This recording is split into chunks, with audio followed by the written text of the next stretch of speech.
సింపుల్గా టేస్టీగా ఎంతో రుచికరమైన అందరికీ నచ్చే బొమ్మిడి చేపల కర్రీ అండి. సింపుల్గా టేస్టీగా అయితే ప్రిపేర్ చేసుకుందాం.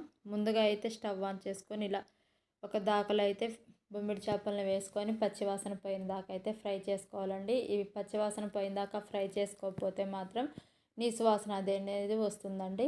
ఇలా మంచి పచ్చివాసన అయితే పోయిన దాకా వేయించుకొని ఒక గిన్నెలోకి అయితే తీసుకొని మంచి శుభ్రంగా నీటిలో అయితే కడుక్కోవాలండి.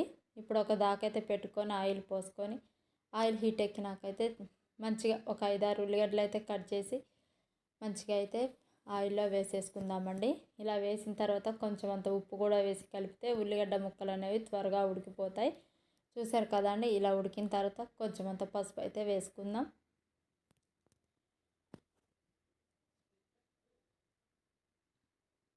ఇలా మంచిగా పసుపు వేసుకున్న తర్వాత సిమ్లో పెట్టయితే మంచిగా ఉడికించుకోవాలండి. తర్వాత మనం నూరి పెట్టుకున్న అల్లం ముద్దనైతే వేసేసుకొని అల్లం కూడా పచ్చివాసన పోయేదాకా అయితే ఫ్రై చేసుకోవాలండి. చాలా బాగుంటుంది టేస్ట్ అనేది. మీకు ఎవరికైనా ఈ కర్రీ రెసిపీ టేస్ట్ చేసినట్టయితే మాకు కామెంట్ చేయండి ప్లీజ్. ఇలా అల్లం పచ్చివాసన పోయి తర్వాత మనం కడిగి పెట్టుకున్న బొమ్మిడి చేపలను అయితే వేసుకొని మంచిగా ఫ్రై చేసుకోవాలండి. ఈ రెండింటిని మంచిగా ఆయిల్లో అనేవి ఉడికిపోవాలండి. ఇవి అసలు ఈ ప్రాసెస్లో చేశారంటే మాత్రం చాలా టేస్టీగా ఉంటుందండి. మీరు కూడా ట్రై చేయండి. టేస్ట్ ఎలా ఉందో కామెంట్ చేయండి. ఇప్పుడు అవి ఉడికిపోయిన తర్వాత మనం కట్ చేసి పెట్టుకున్న టమాటా, కొత్తిమీర, ఉప్పు, కారం, గరం మసాలా వేసుకొని అయితే మంచిగా కలుపుకుందామండి. టమాటా ముక్క అనేది మంచి మెత్తగా అయితే ఉడికిపోవాలి.